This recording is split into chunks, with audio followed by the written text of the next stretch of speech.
So I have a new trail camera here, outdoor wildlife camera.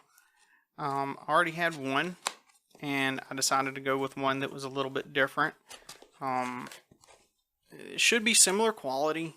The specs are very similar. The price was very similar to my other one. It's just a little bit different. It's a little bit smaller and lighter. So I was just interested to see how that would work. This is my initial unboxing. So you see it has a bunch of little parts here, and then it's got a strap and a mini USB connector cord, which I'm guessing would be to connect it directly to your computer to view whatever images or videos it's got. So it looks like the motion sensor and the lens itself come with a little protective cover.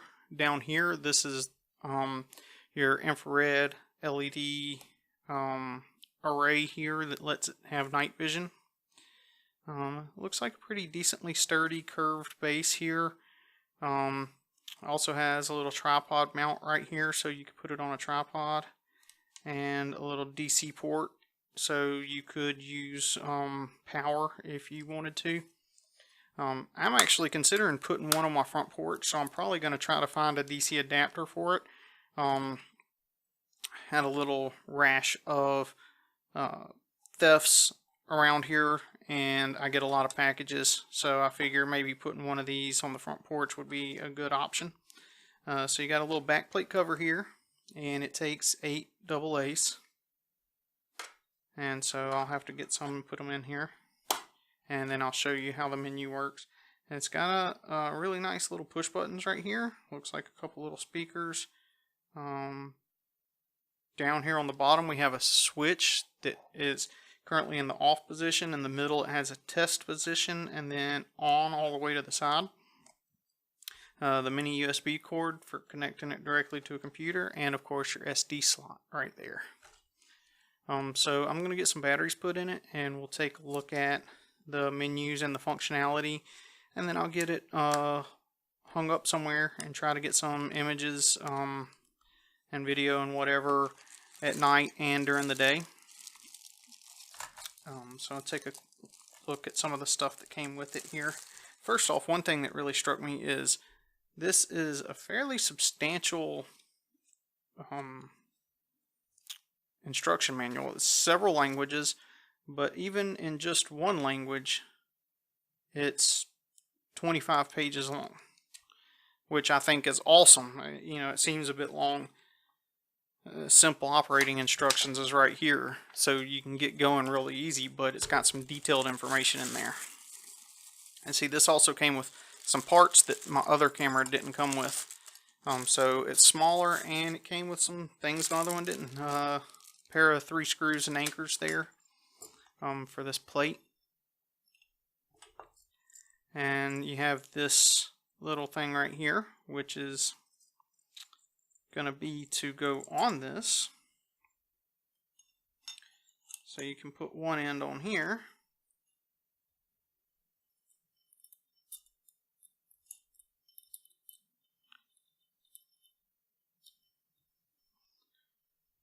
So you get that secured. And of course, I would recommend tightening it with actual tools. And then you can put the other end on here. And now you have an actual mount for it. And these little thumb screws will let you loosen that. So instead of relying on a strap, you can actually mount this to a post or something. Again, I'm just kind of tightening it. I'm not really trying to really tighten it. So you can see this could be screwed to a wall or a post or a fence. You could mount it to a tree if you wanted to. Although if I was putting it on a tree, I'd probably just use the regular strap. I don't see any need to mount this.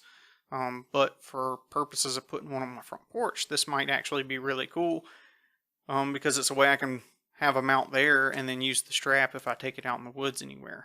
Because I wouldn't, leave it out in the woods indefinitely, hunting trip or something, and after a few weeks I'd be done using it. Anyways, It also has a little hole right here that you can put a lock, a small lock, or a tag through, a little zip tie. I would just use a little zip tie just to kind of reassure that it doesn't pop open by accident somehow. Overall, so far it seems really cool. I really like the mount that it comes with. I really like that it seems to be a lot smaller. And it seems to be a little bit nicer quality than my other one, but at the same time it seems to be a little less robust than the other one. So I'll get some pictures and video done, and I will let you know what I think of it. So here's my new trail camera. I actually like the menu to it a lot better. There's a little switch down here I showed you. It has off, test, on. When you put it in the test position, you can go through the menu. You do have to have a card in even to just go through the menu, but that's not a big deal. So basically, you got all kinds of options here. The menu's a lot easier to read for one. So I can just go right here. I can change it to camera, video, camera and video. Again, I don't know exactly what role that plays, because outside of the menu you can change the mode also. So the photo size right here affects how many pictures you can take. So if I turn it down to 5, I can change this to take a series of 3 photos when it takes a picture. But if I come up here and change it to 8, then 3 is no longer an option. I can only take 2 pictures. And on 12 megapixels, I can only take the 1. So I thought that was interesting. So basically, to get a higher definition picture, it just doesn't have time to take multiple pictures. So not a huge deal. For the purposes of this video, I'm going to leave it on the higher size so that I can get one good picture to really show you what it can do. If I was actually using it out in the woods, I would probably either put it on 5 or 8 so I could at least get 2 photos. Maybe the 3 would be better. But honestly, with even a relatively small card, you can get a lot of 10-second videos. So I think I'm probably just going to stick with the video. Anyways, so you can set up your intervals for time lapse. A cool feature on this one is this time switch right here. You can turn it on and basically tell it when you want it to be active.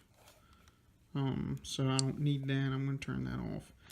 You can set your password. You can set up a serial number. Again, so like I have 2 trail cameras now, so I can hit number 2 and make the other one, it has the same option. I could make it number 1 so that when I'm looking at footage later, it'll tell me. So time lapse on and off. Power saving mode was defaulted to on. Language was defaulted to English. Formatting the SD card if you have to. Mine was already formatted for a trail camera, so it didn't matter. And then setting the clock, that was easy. And that's pretty much all there is to the menus. I'm not sure you can hear it, but you should be able to hear a little clicking as I'm going through the menu. So it does have little built-in speakers, and I did also notice on the front it does have a little bitty built-in microphone right here. So I think it's going to pick up sound also.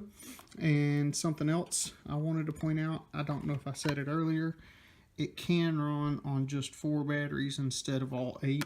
So if you don't need it to last a whole long time, like I don't right now just because I'm testing it, then you can just put 4 in it. 8 will make it last a lot longer, of course. So I'm going to just set it up in the backyard to get some pictures or videos of the dogs running around and show you what it looks like and let you know what I think of it.